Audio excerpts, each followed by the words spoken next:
Michelle, can you explain? And let me just say this. We have worked with so many developers and trying to get the apartment with the rooms to keep the leaves here, to know if they're. You're still working. You're still. We are still. Michelle, okay. Can somebody get me a police officer and escort out of the council chambers, please? Officer, can you escort her out of the council chambers, please? Unless she's going to sit there and be quiet. So, Michelle, would you elaborate, please? There are a couple of things that I would like to address in regards to some of the comments. In regards to the statement of not coming back before council, we are saying, just simply asking not to come back before council before we do the RFP. Once a developer, manager, owner is selected, we will bring it back before council for approval. So we will not be making a decision within the department. Second, I just want to elaborate on the reason. There is no equity in this project at this point in time. When you're doing an affordable housing project, there is no equity. There is no money to be found or to be retrieved. At this point in time, this project is underwater. We are simply trying to keep this project affordable. If we do not go through this and have an approval by July 31st, that will put this on the open market, and we will lose 126 units of affordable housing. Those individuals who are there now will be displaced. They will go on the open market and we will lose it. Additionally, the city will lose $4.1 million. So that is why we're here before you this evening seeking your opinion. Thank you. Thank you for the staff. If you could respond to the question that was brought up in terms of the Williams family having 100% ownership for a number of years on this property, but want to continue to be included, what is your response? It is true that the way that the partnership agreement is written, CDH has 99% and the Greens have 1% ownership. That partnership agreement was not the best partnership agreement written. However, it has been in place. We have been working with CDH and with housing to try and pull this project together. We have been working with HUD, has been working with them. We are not precluding the Rings from being involved. I know that they have worked with a number of developers. We have sat down with them and worked with a number of developers. So there's nothing precluding them from coming back and being a part of this project. At this point in time, the only way we can ensure that they are a part of this project is that we obtain site control from HUD and we can move forward. But I'm trying to understand, and I also received the calls, but I'm trying to understand if I have ownership of 1% of a property, how can that be excluded from the next development? How can you include it? They're being foreclosed upon, you have no ownership rights, you lose those. And so HUD is threatening to foreclose. We are asking to acquire the note so that we can prevent that foreclosure and that we can maintain our position. If HUD were to foreclose, they will lock the city out and we would no longer have any rights to this property. We would not be included in anything that happens. By us acquiring the note, we can at least move forward and work with the Rings and work with the developer can work with the Rings. They can partner with the developer. They have been working with a number of developers and partnering, and we've been working with them to try and clear this default, but they have not been successful. Thank you. Councilmember. Thank you, Mr. President. I'll move the staff's recommendation, and I wanted to report to you I haven't had an opportunity that I spoke with Pastor Reeves yesterday, had an opportunity to talk with him about the process going forward. He has indicated that they have a team, and that once the city would release the RFP, that team would be able to compete and we would be following up with that in the days ahead. So we had a brief discussion yesterday, and so with that, I'm going to move the staff recommendation. And I'll second. Councilmember Campbell. Thank you very much, and I want to appreciate the hard work of everyone involved to prevent the HUD foreclosure. Obviously, we don't want that to happen. I think part of why there are questions is that the resolution before us doesn't mention working with the Reams, and so even if the particular, if there isn't a dollar amount involved, I think there's a question of, if we don't change the language within the resolution, then what would be the understanding of the working with them going forward? We can include language in the RFP that we encourage the developers to work closely with the Reams because they have an integral part of this project. We can include in the RFP that they look at them as advisory, so we can put the number of information within the RFP so that they are included in the participation. I just want to be careful that HUD also issued a default. Home housing is a part of that default, part of the ownership, and I just do not want them to look at the resolution and see that we're including them in the resolution and then decide that they don't want to do it.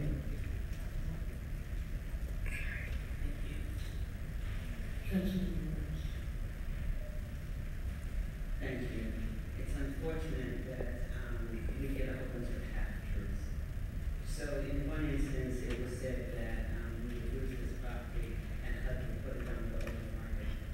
And then I guess staff forgot that they said that because they turned around and said that HUD was threatened to foreclose. And foreclosure is a process. And in order to foreclose, it's probably a minimum ways before it actually foreclose. And then there's a redemption period in the state of California, so you have an opportunity to make the purchase. But I want to go back to some of the things that my colleagues have said, because it's been really interesting listening to the dialogue.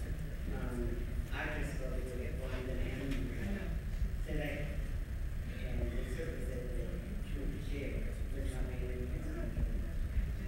They did not represent any of the things that you represented on their behalf, and so you should not make representations as to what was said in the payback. With respect to the ownership interest, Mr. Reed said that in 1996, that's the year that the Reams acquired their interest in this property. In 1996, LFU thought it would be easier for the developer to put the Reams on this property. And so they put them on this, giving them a 1% interest. Because the Reams are the only ones that this has been done to. It's been done to a lot of African American churches by nonprofit developers. And for somebody to think that that's excusable and we should allow them to be used, they got nothing. I asked Ms. Bird last week when it was on the council agenda, how much money had the Reams gotten out of this project? She said nothing. So since 1996, they haven't gotten a dime out of this property. But they have a 1% interest, which they acknowledge, which is right out. The 1% interest will not prevent us from making this purchase from HUD. It will not prevent the transaction to go through. I asked Mr. Reed last week at the council meeting when I pulled this to let them maintain their 1% interest. He said no. Now, why in this market do we want to deny a church what they already have? Because we have the ability in the language that I wrote says to merely preserve their 1% interest after we've acquired the property from HUD. So it doesn't stop the transaction from taking place. It doesn't impede anything. It just does what is fair. What is fair? And so, shame on us if we sit here and pretend. Mr. Reed talks about he has brought developers to the Reams to work on this property. I think they would tell a different story. They've been working for 5 years trying to get Mr. Reed to be on their side. To be on their side, to work with them. To try and make it seem as if the Reams were leading the pack with 1% interest on what didn't go right on that property is another ruse in this whole dialogue. And so I'm simply asking that my colleagues be fair, that you didn't ask them for anything more than what the Reams currently have. It says that we add to their assets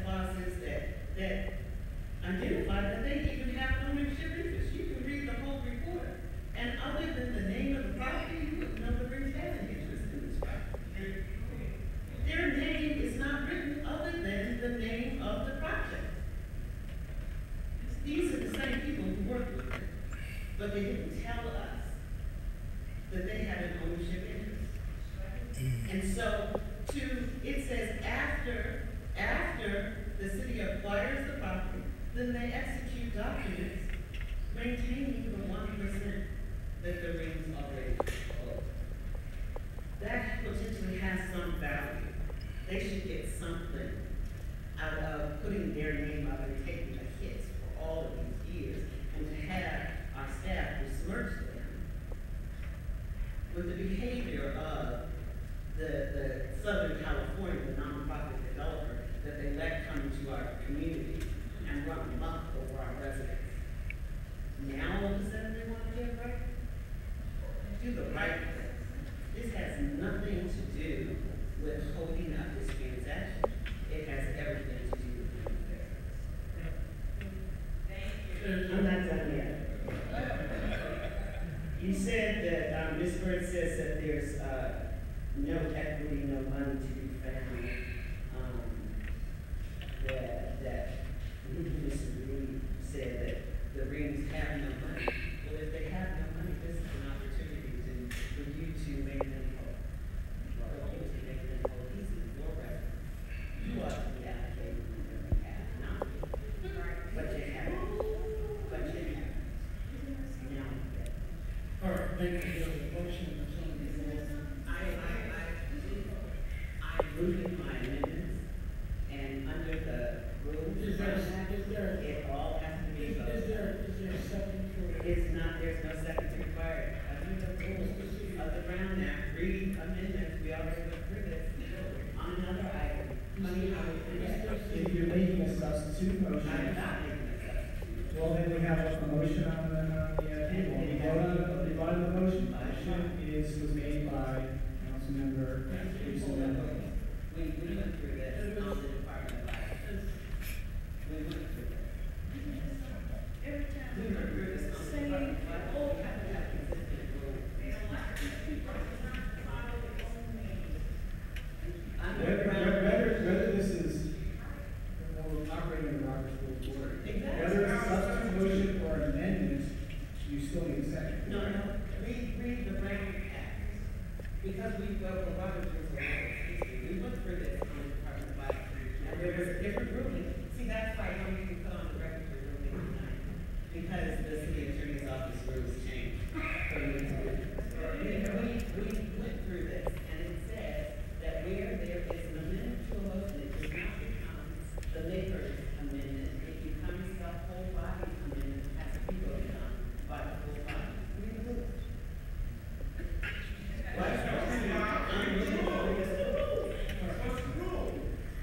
That's what was said. You're not the signature.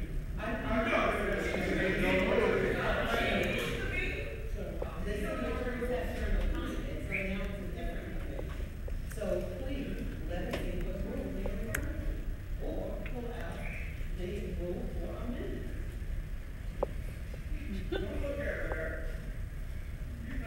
There's nothing in the Brown Act that addresses amendments to the motion. The Brown Act is not a procedural, a parliamentary procedural ordinance.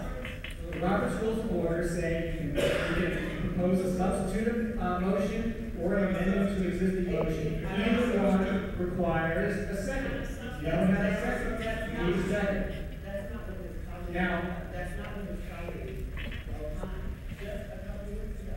I'm aware of what they're applying because the entirely different issue. The issue there was once you make a substitute motion and it's seconded, then who can change or make a friendly amendment to that substitute motion? And it belongs to the entire, I know Robert's Rules of Order. You need any motion requires a second. Basic parliamentary procedures.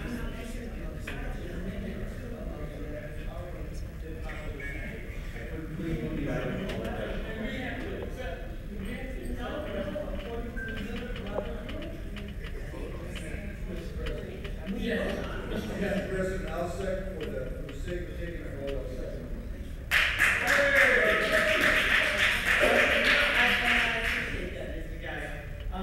The city attorney's office has once again provided me And it would seem that rather than us go through all these pages, you should simply go out and do it. That's all I ask.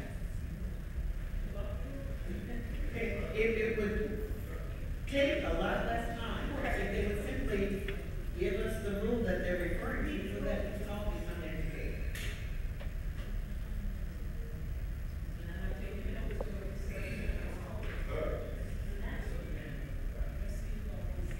Mr. City.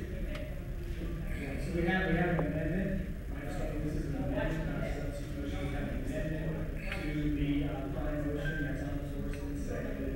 So you vote on the amendments and then you vote on the prior motion. Well, the name of the motion, you have to accept.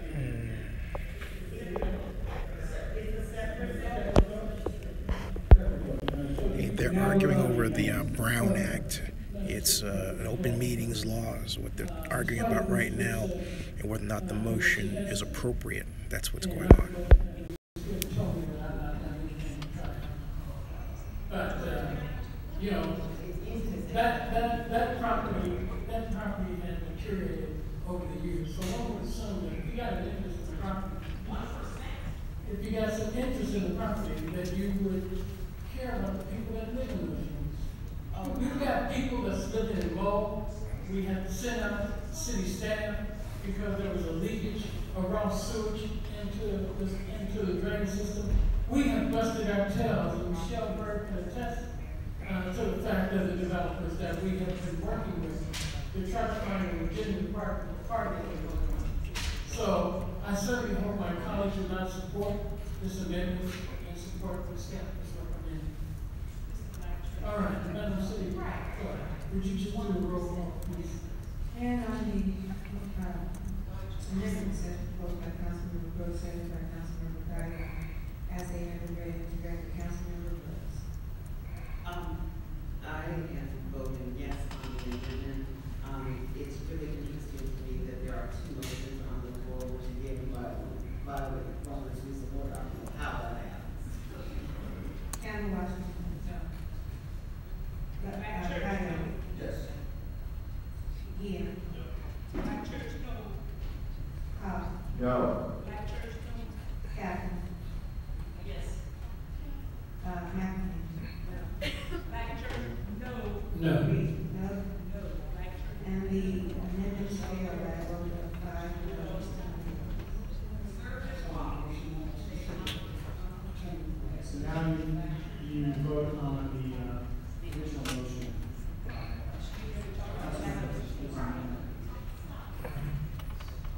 Madam City Clerk, would you call the roll, please? So as to the original motion proposed by Reed, seconded by. No, this is proposed by Councilmember McNamee, second motion. Okay. Vote by McNamee, seconded by Reed. Councilmember Brooks. No. And again, there was no substitute motion, there were two motions. Cameron Washington. Dyer.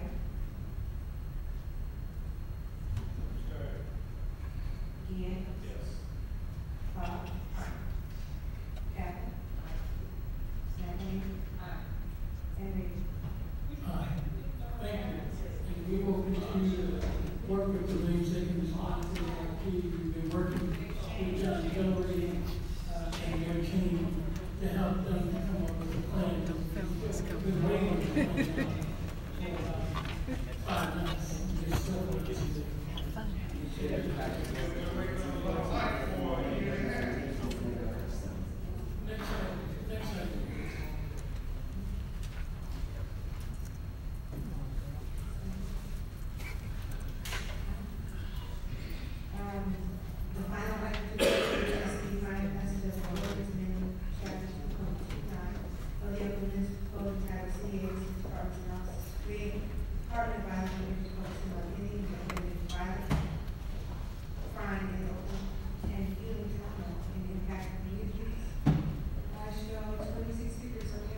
Wanted to, first of all, start tonight by thanking all of you for your leadership on this issue.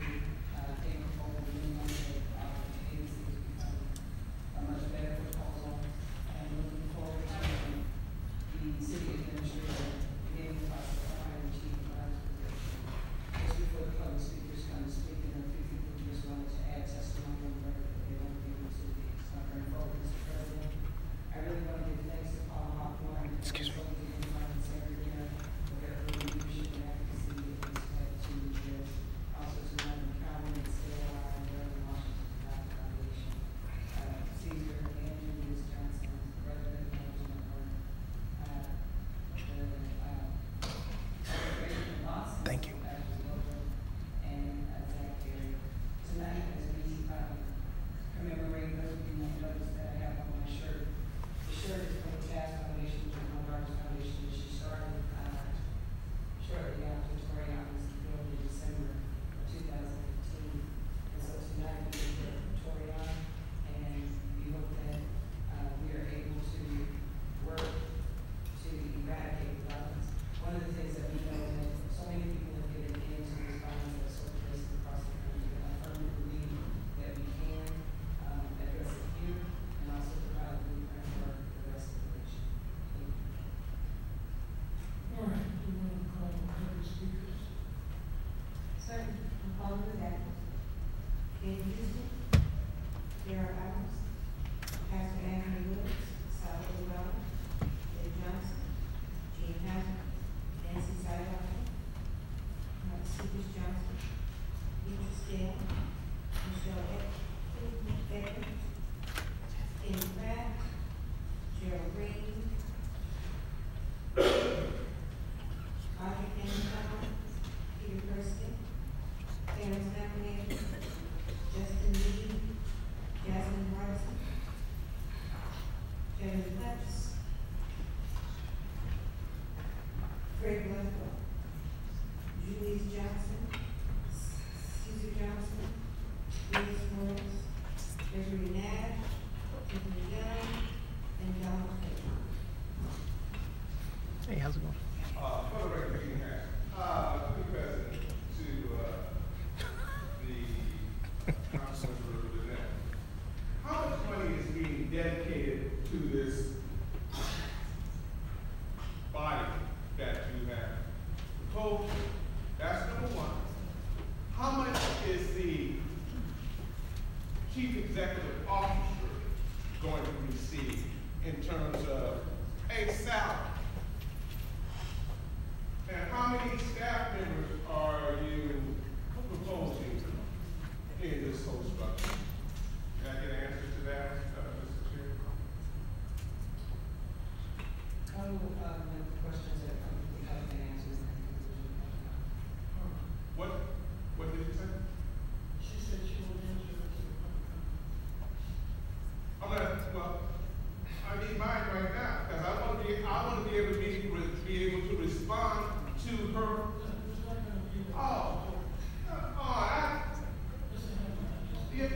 We can't get clarification before I go into. There you go again. I asked a reasonable request from the maker of this sham that we need a response. How can I? Are you going to allow me to come back after she answers? Well, then I need the answer right now, Mr. President.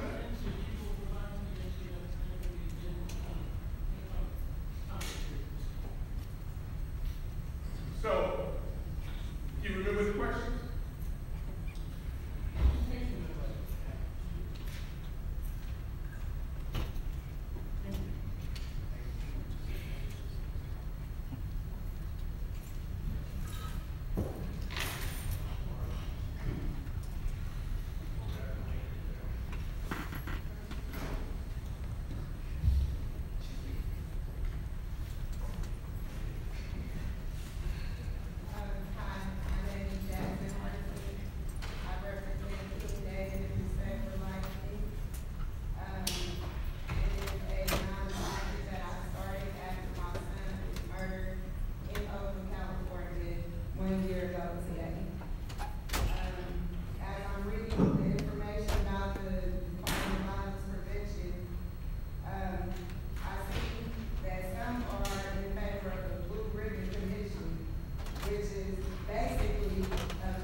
children, and then it's nothing being done out here about it. I don't know if any one of you guys have lost a child, but it hurts like hell every day to try to get up and carry on and be sane. So anyway, I'm asking you, you have not seen my face once but twice here on this same issue. And I really do believe that it would help the city of Oakland to have a Department of Violence Prevention in place. And maybe it can stop and prevent some of the senseless killings that's going on. It won't do a whole lot, but it'll do something. I mean, let's try it out. Let's give it a try. Because right now, whatever's going on is not working. We're losing kids daily. My son was number 37 homicide of last year. And I'm sure we've already surpassed that. So, we need to DVP. Thank you. I'm Gerald Allen. I'm the founder of Alameda Village. Can you hear me? Yeah. I'm the founder of Alameda Village. Stop Killing Our Kids movement. I come here to speak to ask, to beg, maybe not to beg, demand. We need the Department of Violence Prevention. I'm born and raised in the streets of East Oakland. It's a foreign country, y'all. Especially if you was born and raised here. Right now, West Oakland like the suburbs. East Oakland like a battlefield. Every day, a kid is getting knocked down, mainly under the age of 18. So what you're saying, what I'm saying is that how I feel, how we feel as the Department of Violence Prevention, that gives this department the focus on violence, human trafficking, homicides, home invasions. Let them focus on that, because it's obvious the city administrator, all the other people, the mayor office, stuff like that, even the city council has stacked up files and other situations that we deal with over California, homelessness, car breaking, all stuff like that though. But this violence thing, it gets swept beneath the rug. And we're the victims of this here. Just like Queen Jasmine said, this is the 1 year anniversary of her son. Did y'all remember that? Did anybody remember that part? July 24th, 2016, when she lost her only child. But it took a real queen, a tough queen to come back and forth. The city council, on the day that her son got killed, and said, hey, I need some help. I did everything possible to save my son's life by me being a single mom. And maybe we did have a Department of Violence Prevention, my son probably still be here. So, also an update that we do have a missing young lady that's 15 years old. Her name is Larissa Oliver. And she's going around the streets of Oakland 9 times out of 10. She has special needs. If you go to her Facebook, she has a group. It's called Where's Larissa Oliver? She's a 15-year-old African young lady with special needs, and we need the Bay Area help. We come to City of Oakland right now. Thank y'all. We need the Department of Violence Prevention.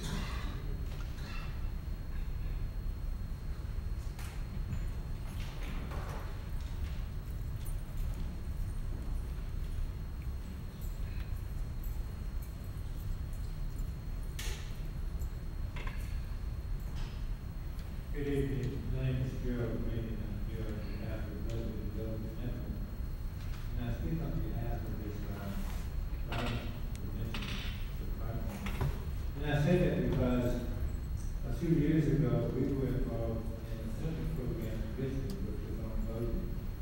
And first-hand experience, we went through on a regular basis, working with young men who were identified as shooters. And we could see the change in their demeanor and the way that they look at themselves. I'm hopeful that a similar program like this in Oakland will have a similar effect. So I think it's critical, especially listening to your previous speakers, that you become more proactive instead of reactive. We've been reactive too long. So we need to get together some thinkers who can come together with a program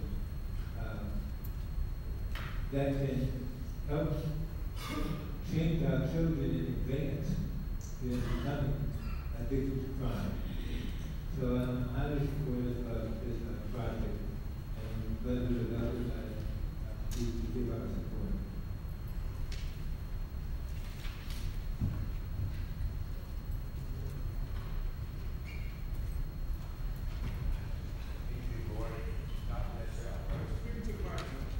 I said good evening, Boomer.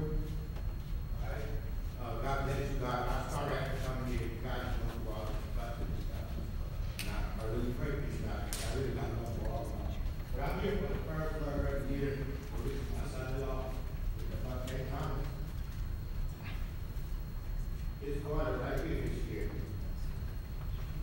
I didn't have to get up there and cry, but these guys got going, and the problem have, but I told you guys to do it.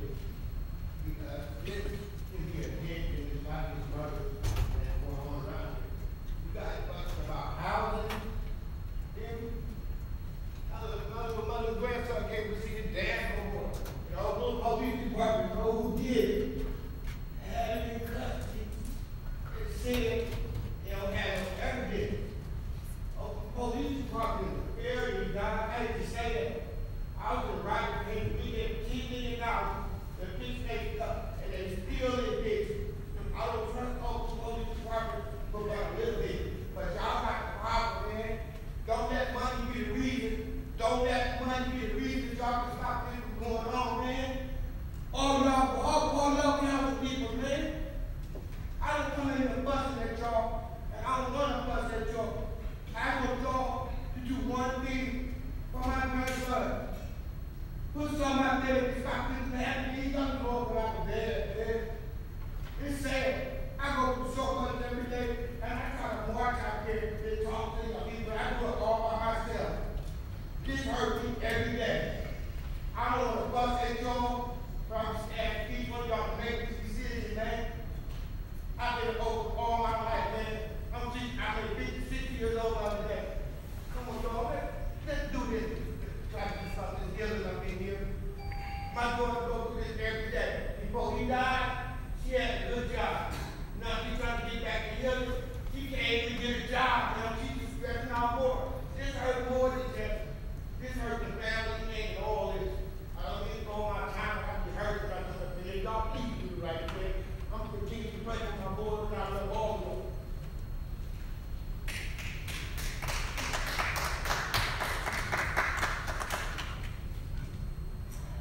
Good evening. I am here to talk about something that's just as bad, and that is domestic violence. Yes, you say that there is a prevention measure for violence, but I don't believe that. I was homeless years ago because of domestic violence. Allow me to bring up a few things I've seen in shelters. Are you aware that if someone starts a fight with you and you defend yourself, they will put you out, sometimes in favor of the perpetrator who started it? Women suffer from violence and abuse on the streets and in the shelters even more so than men. I have been personally sexually harassed and threatened by staff and residents alike. It is horrible what women suffer and their children when they are on the streets and homeless. Please address safety for women and their children, especially since there are plenty of women who are raising children in shelters and on the streets. Thank you.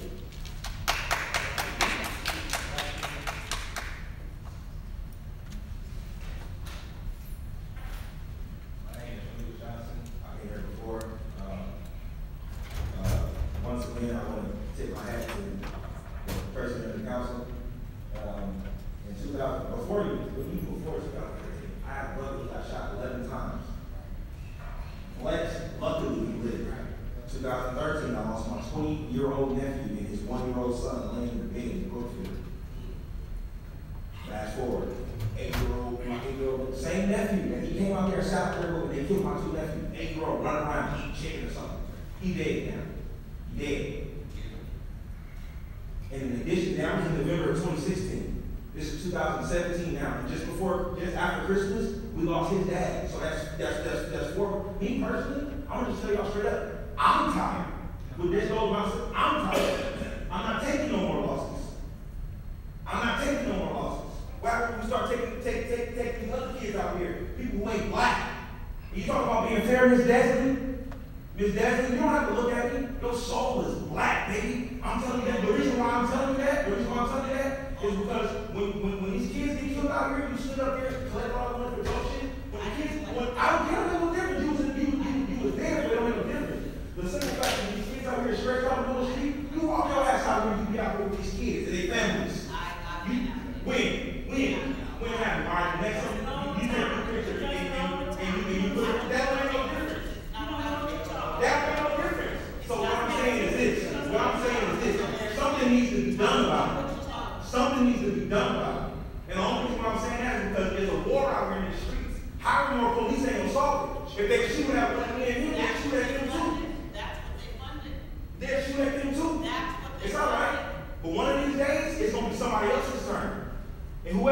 I'm gonna be there for you. I'm happy because I know how that feels. I know what it feels like. This is your mama not even get up and put makeup on you. There's tear marks in her eyes. There's tear marks in her eyes. It's tear marks in her eyes. I don't be there about that, son. Yeah, you don't see. It's tear marks in my mama's eyes. She don't put on makeup no more. She don't go check on her grandkids in school. And their daddies is dead. She don't go check on them no more. She hurting. You sit there smiling looking over your glasses.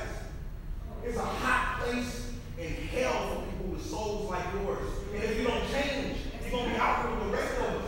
But I'm telling you now, the system that you're in now, that you got rules and this and that and the third, that don't make no difference. Because at the end of the day, you black just like me. You black just like me. When they get done with you, you're going to be out there with the rest of us. There's so much picking and all that you're doing.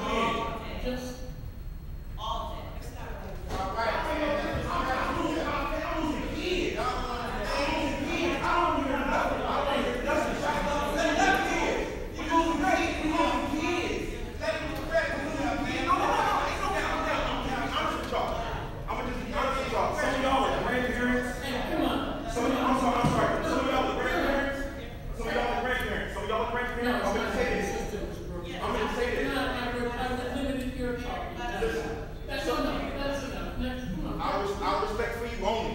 Because you know I'm pissed.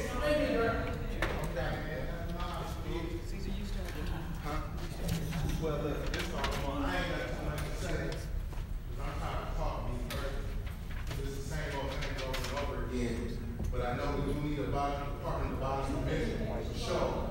Sean, I'm not taking out no personal view, but we all in this together. This is our city. I grew up in this city as a kid, like, and I ain't seen it be the same since Ellis Harris was made. Like, I sit back and watch. I watch politics. I know the game. The mayor playing with the developers of these places in the backdoor meetings. I talk to people. Anyway, we need to talk about this commission. We don't need another commission on studies and all that time now. And you got a lot of people that's in the community that's willing to help build the parking lot commission too. Shit, this council chambers, you motherfuckers still gotta come to the street. That's all I'm saying. I'm down, just want to encourage, you know, the answer is a problem, it's a big problem. And I believe if we all work together, it can be solved.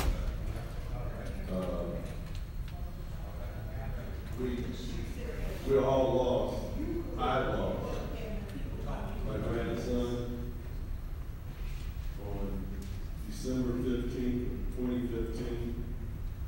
He was 17 years old. He was shot by someone he knew who was 14, 15 years old. They went to school at the Climate.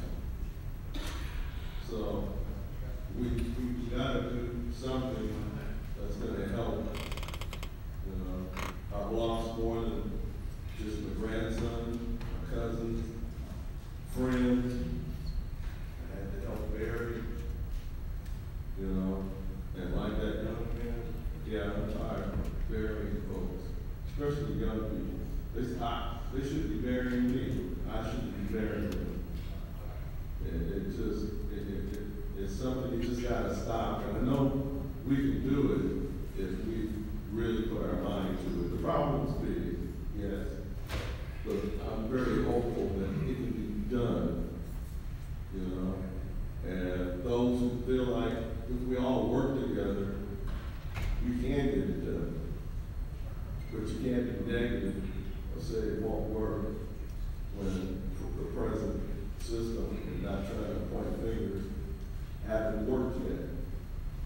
So, thank you for that time, this time.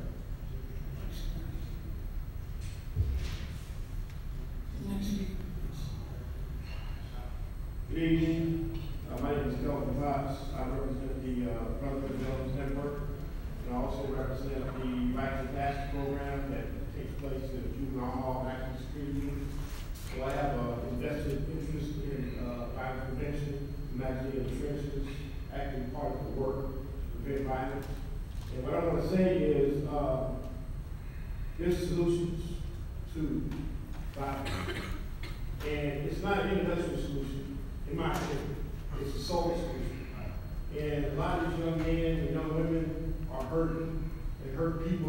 hurt other people. And sometimes you're not even aware that the trauma, the things that they've experienced have that kind of effect on them. So they're out doing things out of character from their birthright. So enough of that. You know, I think the solution that's embedded in the violence prevention idea is a very good solution. I think the word is going to require some hands-on in the trenches work with our youth. And I think that this can be a sort of effort. We talk about healing and trauma. So I'm going to survive violent, self-destructive lifestyles. So I'm here to support whatever efforts I can make to say or get involved in with violence prevention effort, with brotherly development, also within the juvenile justice department on the ground.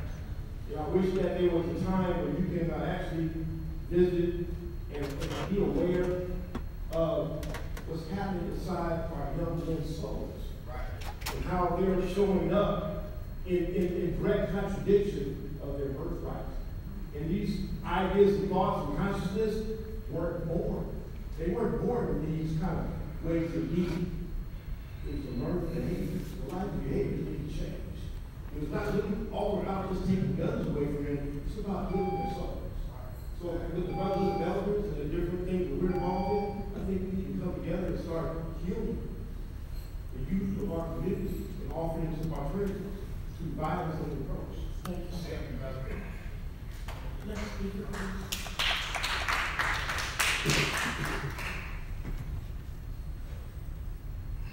Good evening. My name is Venus Morris. I'm from Oakland, California. First time I experienced death through violence, gun violence. I was 14. My homeboy's name was Jay Logan. He was 14. Then a week later, my cousin got killed. He was 17. A week later, my other homegirl's cousin, he was 24. He got killed. Constant death since I was 14. I'm an activist in the movement. I do a lot of different things. I'm sure you guys can read my shirt. It says Black Lives Matter. They're extremely important to me. They hold very, very, very. And I'm trying not to cry because I'm looking up here and I don't even care. And that's what I said. I was like, at first I was sitting over there and I was wondering and I was holding in my heart and I was hoping that he would calm down, you feel me? Because I'm like, can't you just be okay? Calm down. Just calm down. They won't hear you. Because all they see is an angry beast. That's all you see, and he's a big ass teddy bear.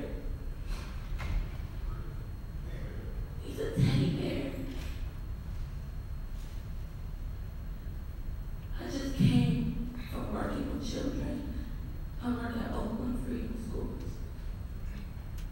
That's for Black kids. Originally started by Black Panthers.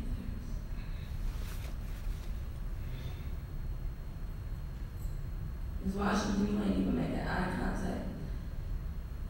I don't even know how to feel. I was supposed to say stuff about C-sex and domestic violence and all this other bullshit, but my kids are dying. And I got a kid, his mom just sent him to prison this weekend so he can get scared straight. Black boys don't need that shit. It makes us angry. I'm not here to cry. I wasn't here to even do none of this. But you guys gotta understand that you guys are sitting in places of power. And our community is breaking apart and being pushed into compounds like Antioch and Tracy and all these places so they can kill each other so everybody else can come in and have this space. Take care of our kids. I understand my time is up, but take care of our kids. I don't know how much I gotta express that because I'm in the streets with them. He's not a bad man. He's not an upset, angry beast. He's an upset man. Thank you. Thank you.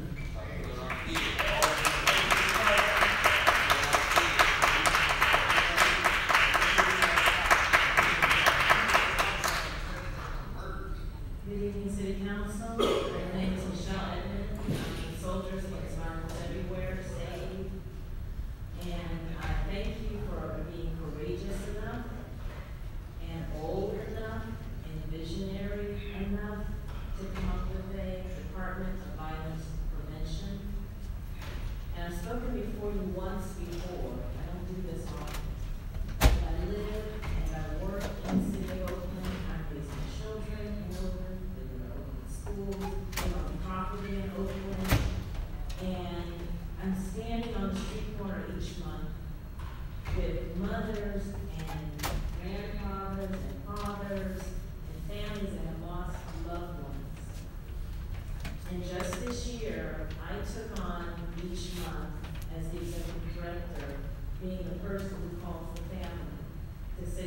standing for your loved one.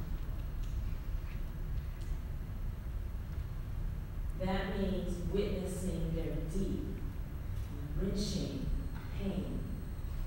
That means standing and listening and praying with them, and sometimes crying with them, and sometimes just being there on the phone as witness to their grief. And then I hear the mother say, I'm so sorry. I'm so sorry you called me. Baby, please don't apologize to me. Let me just take a moment to stand here with you. If that helps, I can do that. But now we have an opportunity to make some moves in our city. It's going to require real work and partnership, but we have the ability, the capacity, we have the talent, we have the expertise to stop throwing arrows at each other and to sit down and say, what can we do to make it work? It's one thing to say it won't work, it's another thing to step up and say, I'm here, let's get the work done. Thank you.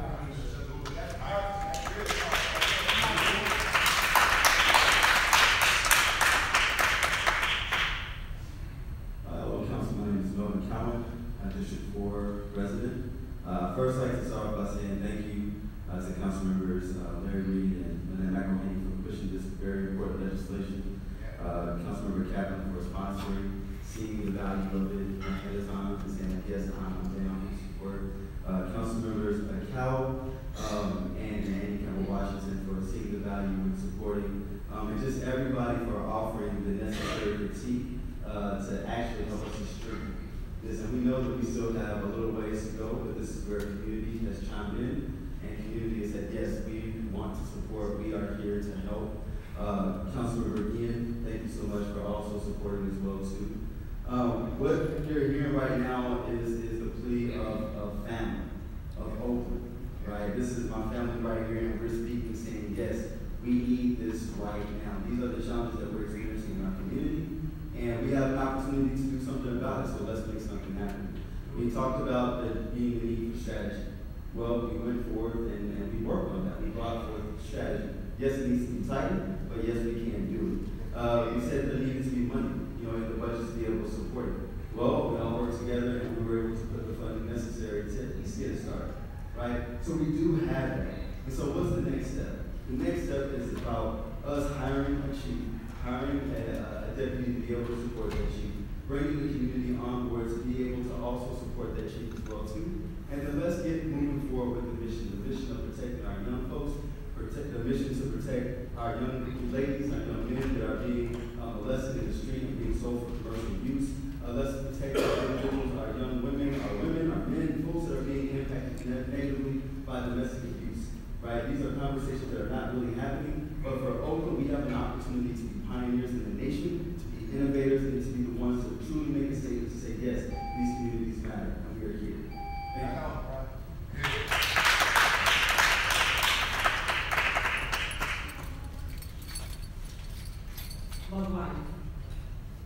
I have never had a conversation or heard a conversation that didn't say we need to do something more about violence prevention in this city.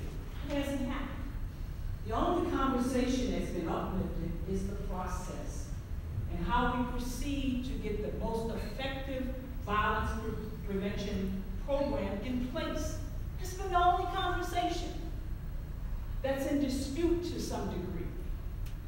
And the recommendation that came forward was, let's do the research to look at every potential issue that could be an issue and come up with the best solution. That's all. That's all. But we hollering and screaming as if nobody or some people don't care. Everybody cares. Everybody cares. On that note, the issue of trauma is a part of this initiative. I have been coming over and over again to this council about how we are not effectively dealing with trauma, because currently we only deal with trauma for children from birth to 3 years of age, and we have nothing else in place to deal with children, not alone the adults. And you see the trauma this room tonight. How people are suffering from post-traumatic stress syndrome and other traumatizations. What we've done now, let's go to the negotiated settlement agreement. You have a mandate by the court to stop the violence by the police officers. For 14 years, you as a body have done nothing. But you want a violence prevention department, and you haven't done anything for the police killing our people, black people, in Oakland for 14 years. And I'm supposed to believe that you're going to take this initiative and do the right thing? I don't believe it. And I'm so sorry that this has gotten to this point. It is not fair to the suffering that families and people see it tonight. I haven't lost anyone personally, but I feel it. The only thing I'm upset about is the accusation that people don't care. I know Desmond Brooks cares. I know Desmond Brooks puts herself on the line. Doesn't matter what other people say. But Thank you. I'll say this last thing. I'm gonna be, you see, people gonna leave this room. I'm not leaving this room. I'll be here and watch this process. I'll watch this process. Don't get mad, boy. Let that make you upset. Good evening. My name is Donald Frazier. I'm the executive director of BOSS. And BOSS is a grantee with Oakland United. So we have two contracts with Oakland. One's for employment and education. The other one is for street outreach. And, I heard tonight that this is an emergency. And I just want to speak to leadership. And I do speak on behalf, in favor of the Department of Prevention, based on leadership. And I wanted to stress that the importance of leadership and putting a leader in place that can connect with the young people that are out there in this madness. Someone who is not that far removed from what's really happening on the streets. So, as I was sitting back there, I was thinking to myself, there for the grace of God, go out there. And what we're in it every day. We're doing the work every day. We're trying to bring hope in the lives of these young people every day. Instead of talking about the murders and everything as tragic as it is, we're trying to bring hope in their lives. And we have Frank Somerville at our graduations and Andy Washington at our graduations. Elizabeth went to St. Quentin, which was doing a delegation, speaking to the brothers in there, having conversations with other council members to bring hope to people's lives.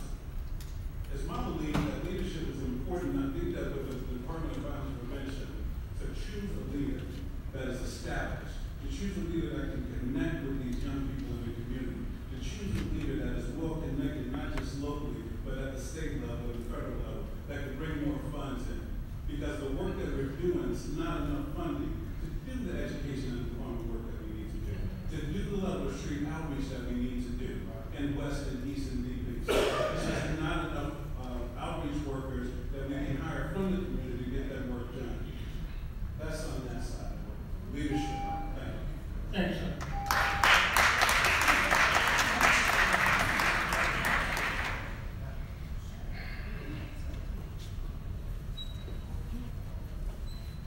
Good evening, council members. My name is Nancy Seibel, for the record.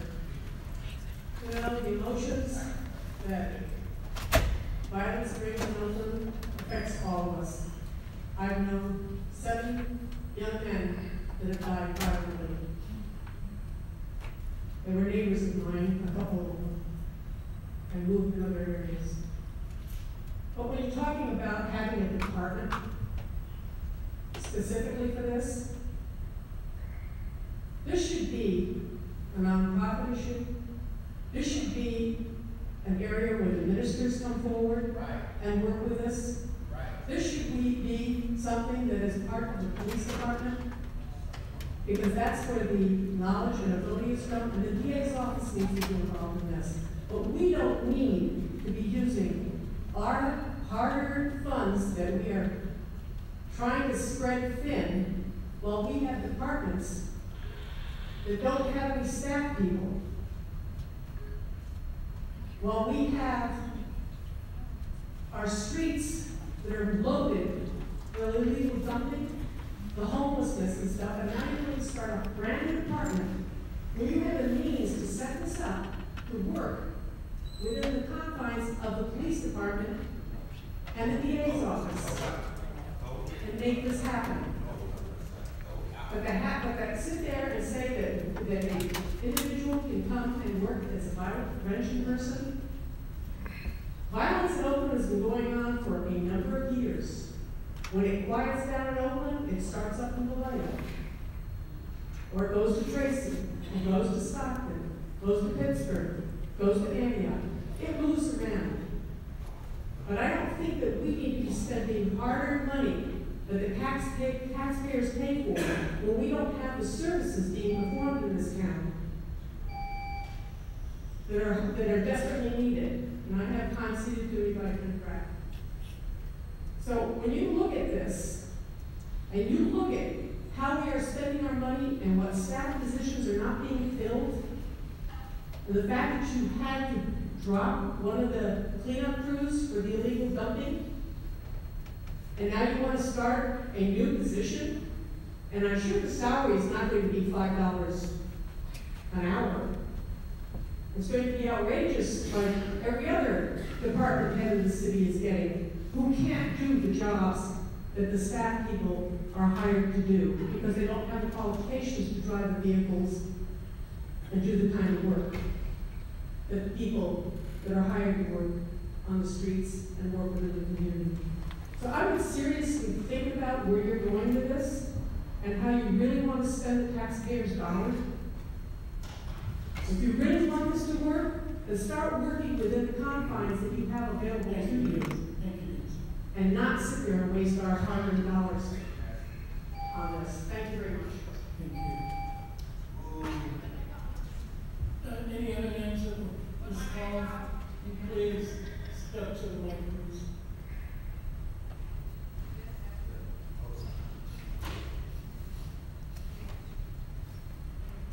Serving for you, Eddie, your name was called. Yeah, I called all the names. My name is Desmond Jeffries. I live on the 5800 block of Walden, right over next to Seminary and Foothill. I was here when you guys first took the vote, and I'm glad you guys did approve it. You guys made the right decision, the right choice. After that vote, I just left the boss. I'm a teacher in San Francisco Unified School District. Today I'm speaking as an individual and a resident. Another person was shot right there on Seminary in Foothill 2 weeks ago. Young boy, 18. Now, I'm not saying the police department, they're not doing a great job. I'm not saying that. They're doing some work. I'm not saying the DA is not doing their work. But both of them are overloaded and they haven't been effective. The same old issue has been going on and on and on, has been a constant problem. And we have not been addressing it. The DVP is a necessary and most likely effective solution. Why? It's because it's innovative. It's out the box. And it's taking a more holistic approach. We need someone in the department that's going to go ahead and just look at what's wrong with the planning issues. Is it too many liquor stores? Is it a food desert? Is it the lack of housing? Is it poor planning? What's the problem? The police department is there as a reactionary force, reactionary. They come to an incident after the problem occurs. They do not prevent. They do not prevent. So, as you guys all know the motto, an ounce of prevention is worth a pound of cure. An ounce of prevention is worth a pound of cure. So this is what this department will do. Take a holistic approach, try to solve that problem of violence in our community. Now, if you're serious about the issue, and anyone that's worked always knows that safety is number one. Safety is number one. So if you're concerned about safety, put your money where your mouth is, put the money behind those actions, and start this department. Yeah. My name is Desmond Jeffries, and I support this message. Yeah.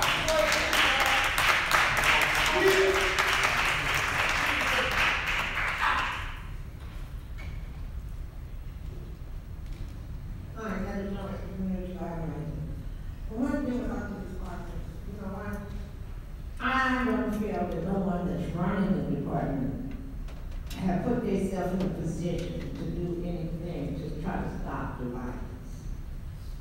I haven't seen you put yourself forth to do any violent prevention when certain matters happen. I have never seen it. So how are you creating this?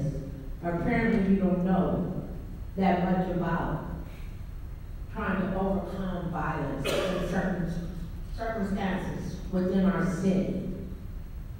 You just doing it for fun. You close out libraries and stuff for the children, summer jobs for this program, and you still don't even have it together.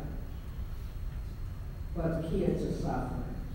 Public works, fire department, fires after work. You thinking of this program on yo, but it's for you. It's not for the people. It's selfish, no. How is it for us? They're gonna keep on coming up with those scam programs and calling it a different name. The same scenario, but just a different name. When is the stuff gonna take action and happen? Until it can. Y'all need to let this go. Right. All right, anything else? If there were any other names that was called? When they do the people to the street for the fire, Where's your name from? I don't care when the next goes to the street for the fire, what kind of protection was that? Sorry about that. I was here last time and I spoke in my capacity as a teacher who was working with students. I want to talk about something else in my capacity as an educated citizen who has read about these policies. When ceasefire first passed in 2004, it came with the idea that we would have both deterrence and violence prevention. And after Measure Y was evaluated, after this council spent millions of dollars with the RAND Corporation, with urban studies, the conclusion was clear. It was a clear lack of leadership in making sure that our violence prevention programs actually met the mandates of Measure Y, which is why we passed Measure Z. What we are finding is that there is not enough consistent leadership that allows us to engage in these kinds of programs. What we need to do is we need to pass the Department of Violence Prevention so that we have a chief who is at the same level of influence and clout with OPD. I think we can all accept that OPD is not enough to solve the issue that we're facing. That OPD is not accountable, that OPD has become a stain on our community. Situations we have seen with Celeste Walk. We're here talking about how much money is this going to cost. We're already spending $1 million on a settlement because the police are exploiting our children, which means the only solution is governmental change, systemic change, and this is what the DVP will do. I understand there have been a lot of confusion about what exactly this department will do, but what we're here really to talk about is not necessarily about action, but a value statement that this city is going to begin valuing violence prevention as important as deterrence. Because absent a vote tonight, absent a vote from all of the council members saying that we need this kind of department, we are accepting that the policy of this city is deterrence, it is suppression. We cannot accept that. I ask as a citizen, I ask as someone who works with children who have lost loved ones, who have lost friends, let's get this done, because if not, we're gonna just keep coming back. We're gonna get even more angry. This trauma doesn't go away unless we heal it.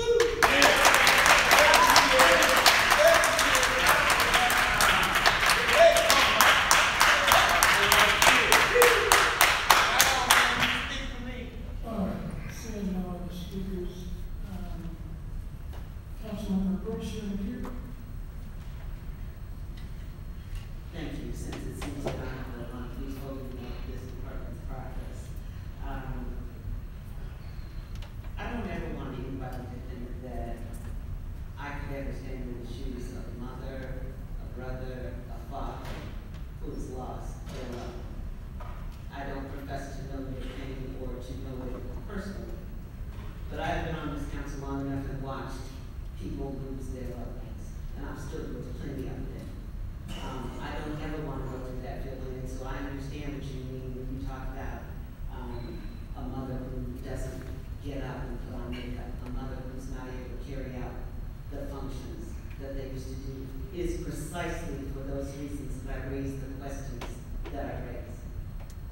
I would encourage anyone who thinks that I have been talking against the department. I've been asking for standards and some strategy within a department because there isn't any. I could read to you a text that one of my colleagues sent me that is going to go with this. And the text says, there is nothing there. And this is in regards to the Department of Finance. There is nothing there. And all that's going to happen is this budget is establishing the Department of Finance and creating positions. We're not moving any other bodies there at this time. And with respect to the Blue Ribbon Commission, they said, we can pass the budget and decide to do something different. Why would we pass a budget and tell you we're going to do one thing when we do something different? But we would do something different once the commission goes through its process and weighs in. Everyone in the foursome is still committed to the process, commission process, and that's Abel Guillen, Ann Campbell Washington, Larry Reed, and Lynette McElhaney.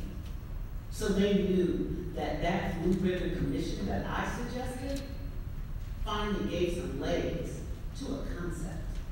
Because that's all that's been put forward, a concept. And that concept is just another empty promise to our community. To our community.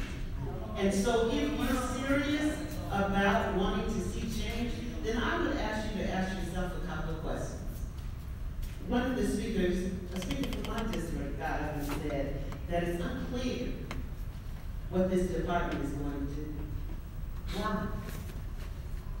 It's unclear because there's been no strategy that's been put forward. That's what I've been asking for. I didn't say that the concept wasn't a good one. I kept asking for the strategy because what's going to be done different?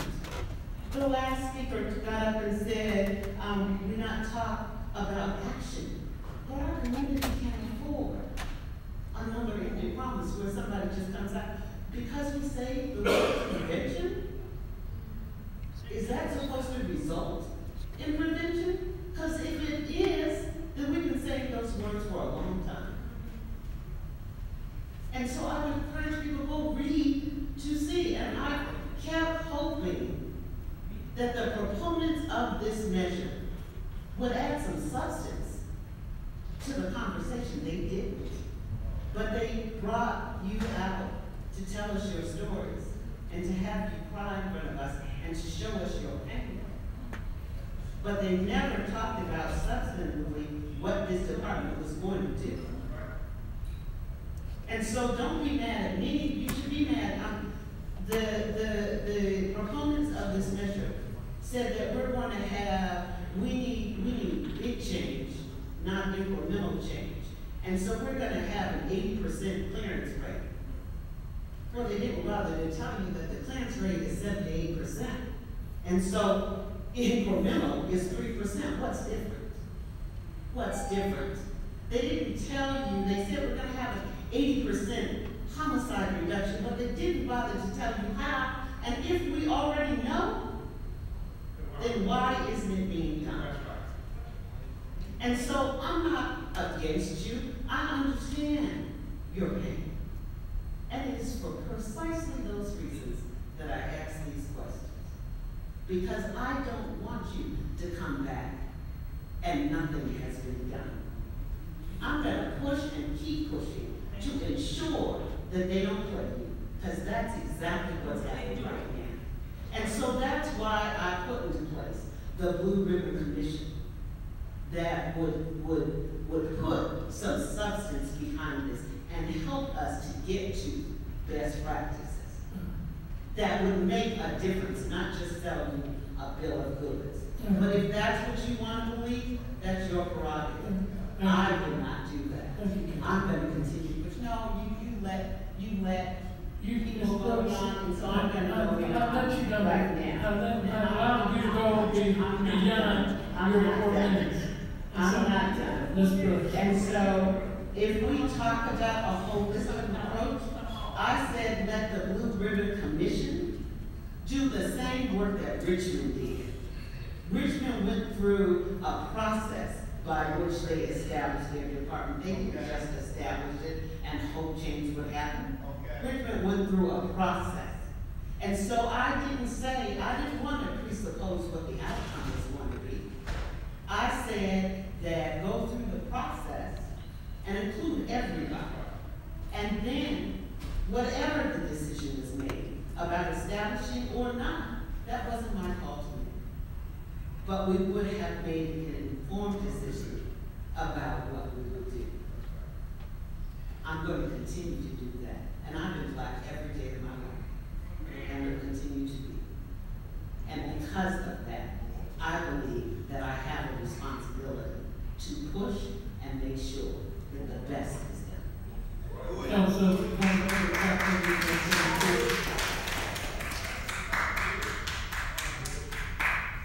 thank you, sir. And thank you to everyone in the community who's been pushing against violence in many ways, including the standing on the street corner, including the working with the young people, including the intervening in the cycles of revenge. All of that work is vital. And feeling really like we need some violence prevention in this room, but I want to say I don't see anything but child of God here from anybody who's speaking from their emotion, because I believe everybody who spoke from a true intention of wanting to stop the violence. And it is my hope that we can move together in that same form. And, you know, I am certainly aware of my colleagues working very hard on these issues in many ways over the years. And I think council members Reed and Brooks have shown up at more homicides than anybody else. And I don't think either one of them deserves to be said they don't care about this issue. I will support this proposal that is before us. And I just wanted to say that I think we need all of it. And I support it and am glad we created the Blue Ribbon Commission. And I'm supporting and glad we have before us to hire staff to implement changes. And, you know, just like to build a house, you need both a plumber and a carpenter. To get things done, we need both community input and we need staff to implement that input. Right.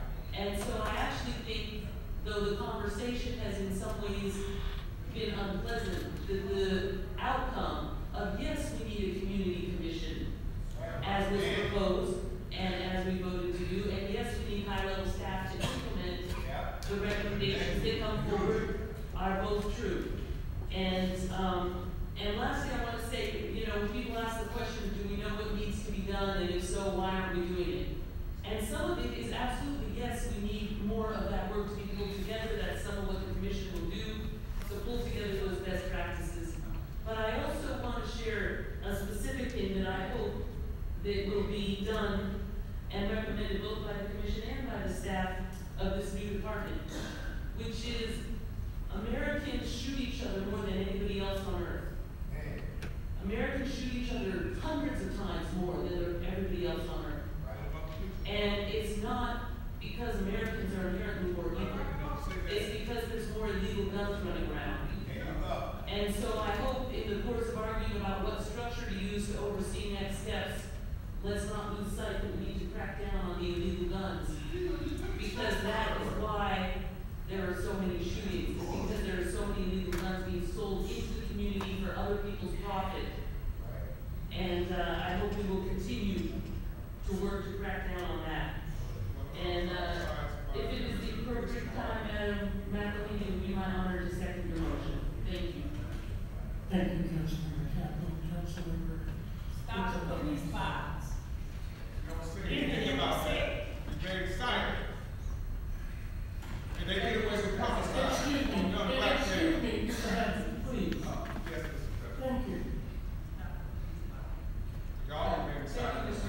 Thank you, Mr. President. I want to, again, appreciate the rigor of this process, because I do believe that the questions that Ms. Brooks had put forward and the rigorous questions that come from these council members, the proposal tighter and the focus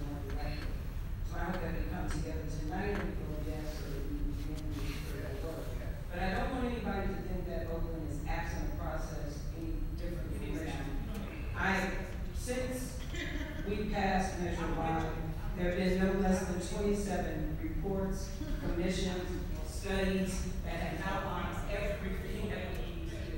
Right. What I distributed to you all tonight was the one that we made began in 2013. And if you would turn to page 26 in the packet of the Brett and Wasserman reports that we came back, on page 26, the strategic planning partner says that we are to appoint a director of community improvement, an individual who will be responsible for coordinating collaborative action by city agencies, community groups, and state and federal partners to address both quality of life issues and crime and matters that seeks to prevent future occurrences. The position should report directly to the city administrator and be one of importance and responsibility with the authority to utilize city resources and personnel to carry out the initiative. Now, though the strategic planning partners, without having any rigorous debate by this body, call that a director of community improvement, in the action that we'll take tonight, we call that the chief of violence prevention. I want to point out, in addition to all of this work, that in addition, in here, the practical report maps, does the strategies, and talks about the things that have been going on. We know that the Measure Y and the Measure Z efforts are continually evaluated. And one of the speakers tonight brought forward what the RAND report said. So without belaboring the evening, Mr. President, I just want to continue to say that we know so many of the elements, but what the city has not yet done, which is what we're about to do, is to actually empower someone to complete the work. We know, according to the Alameda County Family Justice Center's report on addressing domestic violence, law enforcement alone cannot prevent violence. This is because the underlying contributing factors, poverty, hopelessness, oppression, mental illness, substance abuse, and victimization history are beyond the scope of law enforcement efforts. Rather, they span the mandate of multiple stakeholders. That is why we need the department. The Department of Violence Prevention will also take on the mantle of these other critical measures and pieces, colleagues, when we talk about the commercial sexual exploitation of our children and domestic violence. So I'm just saying tonight, we've taken some important steps forward, both to eradicate the police violence that the public is speaking about with the passage of LL. We have that work underway. On the other side of that coin is the community violence. And I believe that DVP can be a solution, not just for Oakland. So to leave you with a quote from the 2013 analysis of gaps and assets to enhance our violence prevention. Oakland can be a city where every life is valued and any loss of life is considered a tragedy. Oakland can renew its commitment to ever more effective solutions that will work for the city, for the whole city, and all of its residents. So thank you for your kind vote tonight.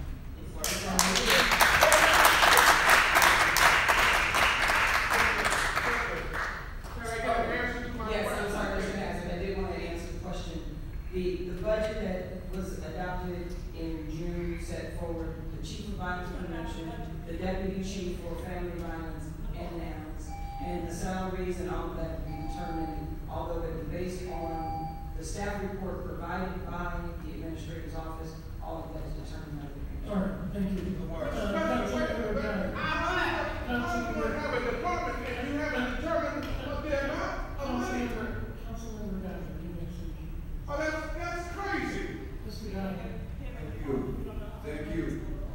Let me first express my appreciation to those that are here speaking from the public, and I do recognize my colleagues on the council for wanting to address the issue of violence that we've had in Oakland for many years. Certainly growing up in the city of Oakland, continually living in East Oakland, it's been a challenge.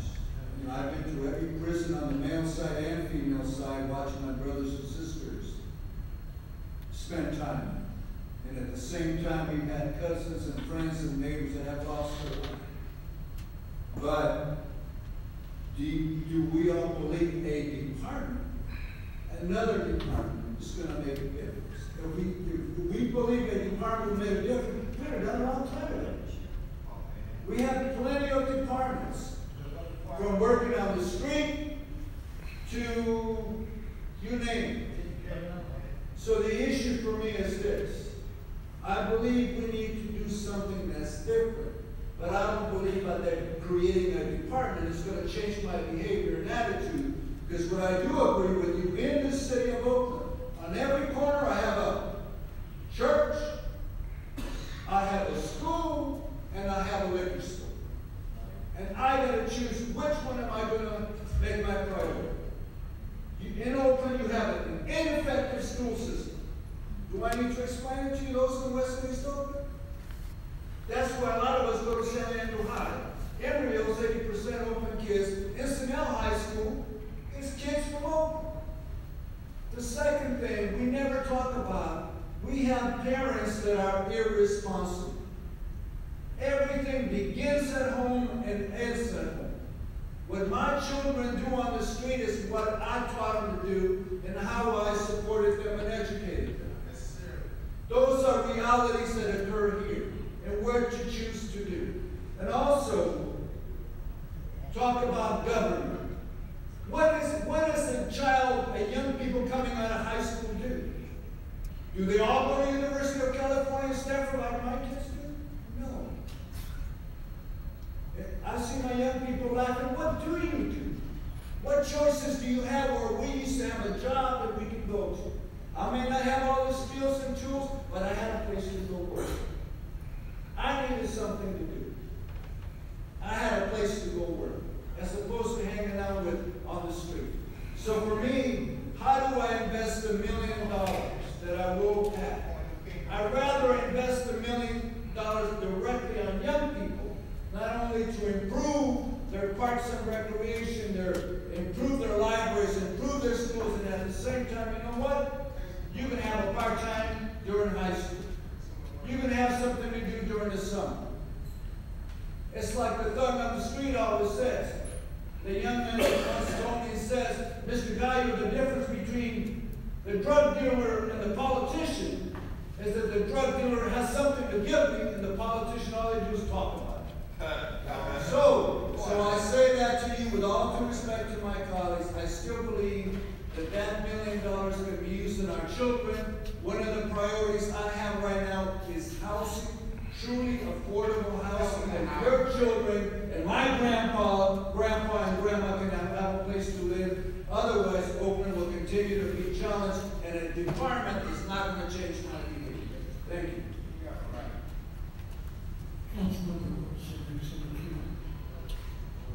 Thank you.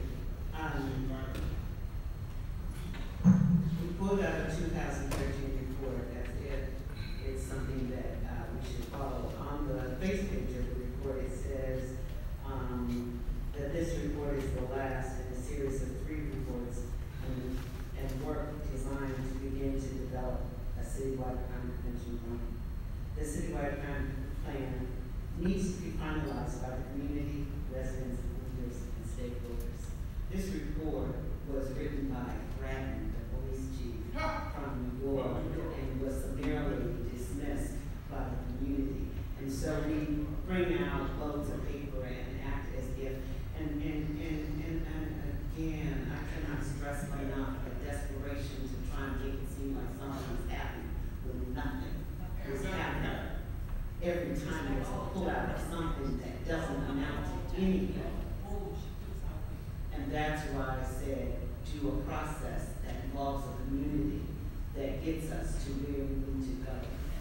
It has been very interesting that the supporters of the Department of Violence at this time keep changing. Because once people go back and read the reports,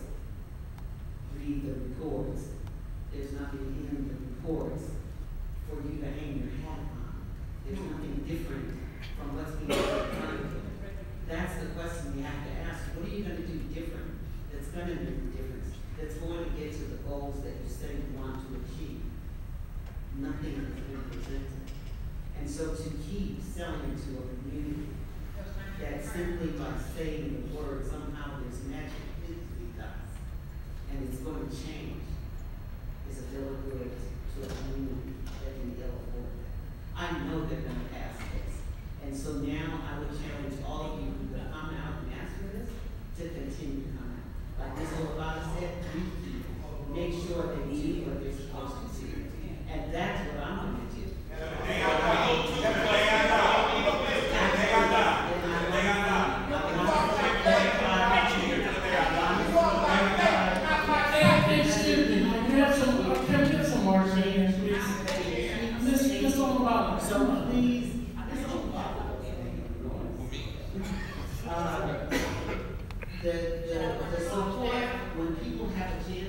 has always changed. And so I'm just hoping that everybody's gonna be here, looking for those critical sweep numbers, not incremental. Because I don't wanna see the typically change from 78% to 80.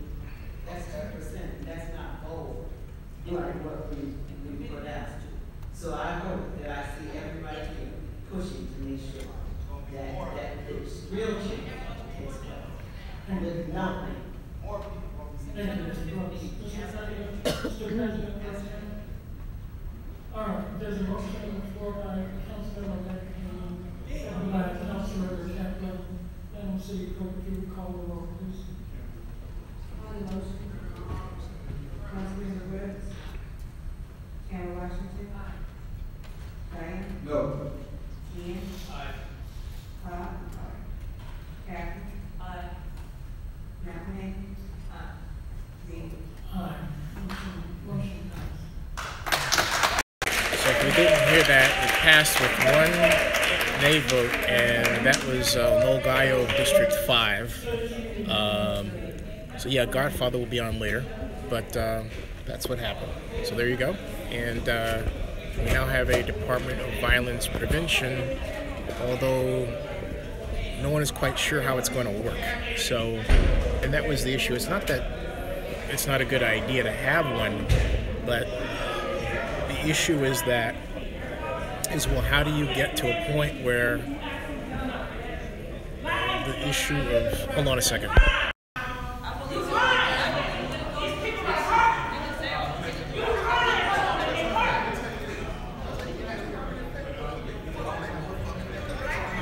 Anyway, as I was saying, the issue basically is how are you going to do it? I mean, the number one cause of income inequality, violence, in urban areas is income inequality, and yet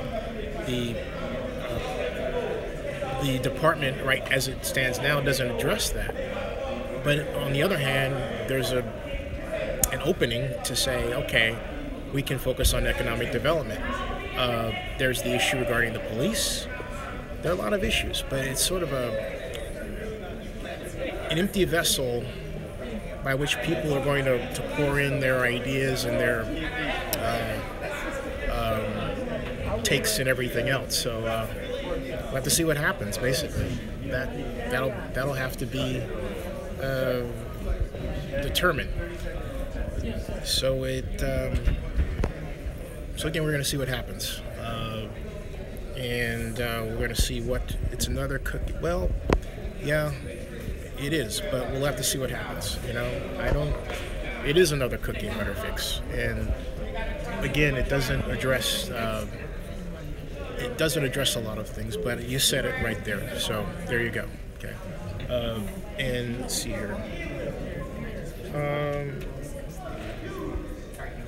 Yeah, it's an expensive Band-Aid, but you know what? It's going to, well, again, the whole point is to see what happens with how the department is designed. And at some point, when the Blue Ribbon Committee meets and the department starts to be formed, then we'll see what happens. We'll see what happens at that point. Hold on a second. So this is. Wait a minute. I'm going to turn this back. Hey, Larry, what do you think? Huh? What do you think? About what? That was Larry Reed about asking what he thought about the department. So we'll see what happens. You know? But as far as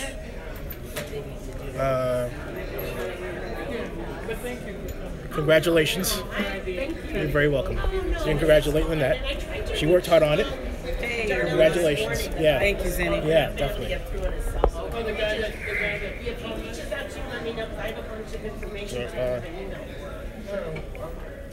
Hold on a second. I'm tweeting this out.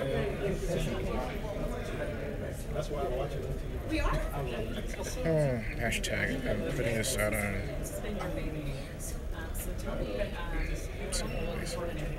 So basically it passed. So there you go. She's got a little bit of, I don't want to get up while she's on camera back there, so we'll see what happens. But, hold on a second.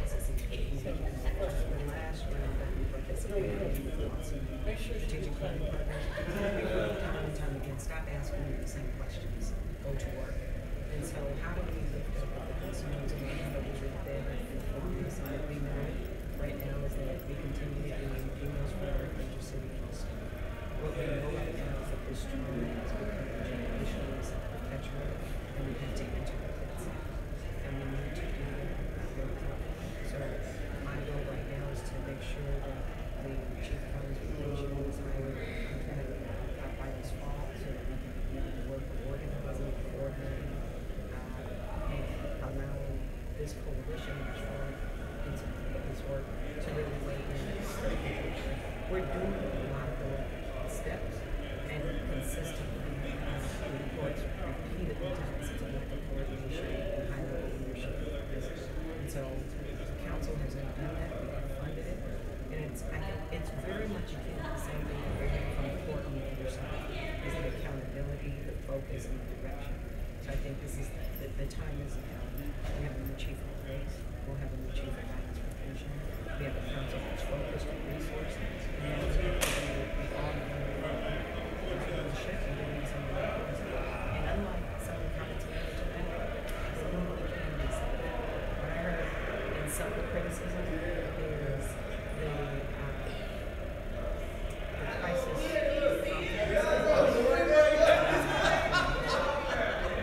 I just don't think it's true. I believe that we have a very loving, resilient, dedicated community. We have thousands of victims' families that are ready to rock on with us to solve these crimes. And when we talk about that 80, and 3, we're not talking about just the current violence. We're going to, I think, over 1,000 cold cases. We want to begin to see solves to this, and the department dedicate the resources to it. Because we know what the data reveals is that as you solve cold cases, you get murderers off the street, and you make the city safe. So it's, and we believe that the chief and others are ready to rally this foundation support. And we'll have a chief of violence prevention on the intervention and prevention side. And I absolutely believe that we can meet. Is it clear how exactly the department would do that? I think many of the strategies on the national best practices that even with our measure zero, it's the coordination of those efforts and the alignment to make sure that we're going to the next people at the right time with the right allocation of resources. And so there may be different takes on how to release based on what community data is doing. Now that there's someone that they can trust, that is close to the street, will seem to be someone that they can trust. But I just believe that it's about we establish your trust with this community that's going to get us there. And giving you handles to focus on this as a result. And we've never done that, not in 14 years since the passage of this law. And now that we've done it, I believe that we're going to be able to see how this community is necessary. How are you feeling right now?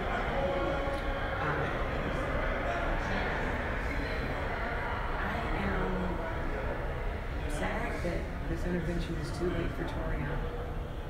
And I'm hopeful that we'll lift up his name, King David, all those, Sultan Regina, Jeffries, and all of those that are just flooding through my mind, that we're able to lift up their lives and say that they sacrificed so that the other children and other families will not experience. And Krista, I hope that what we're doing here on domestic violence and CSAC begins to model this for this nation, because we know that in our cities, also this country. This is a challenge for us. And so I don't want to lose it. I expect us to lead, and that's what this church for. How we bring community together. Really align the resources that allow us to and all of our solutions are government has to go.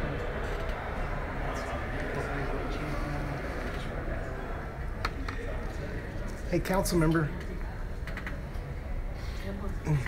Hey, councilman, what are the next steps, and how can Oaklanders help you?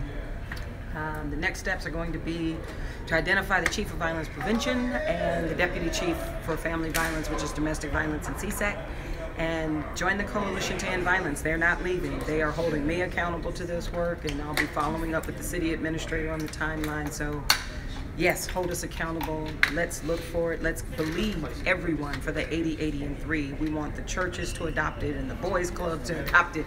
We want everybody to be thinking about it, and let's lock our arms together with a focused effort to do this. I believe that we can, and we now have a framework in order to get that done. So 18 months worth of work, right? 18 months? On this? Yeah. 3 years. Oh, excuse me. I stand corrected. 3 years. Congratulations. Yeah. Yeah. 3.5 years. 3.5 years. On this department. Yeah, right. Yeah. Right. Congratulations. Yeah, thank you. You're very welcome. Good to see you. Great to see you. Let me turn this off. Yeah, I'll see. Okay. Well, folks, it passed, and so as I always say, it's the beginning of the end, but it's the end of the beginning, right? So I'll see you all at 9 o'clock with another Not Live stream with Godfather Grizz. It's Monday. All right. Take care. See you.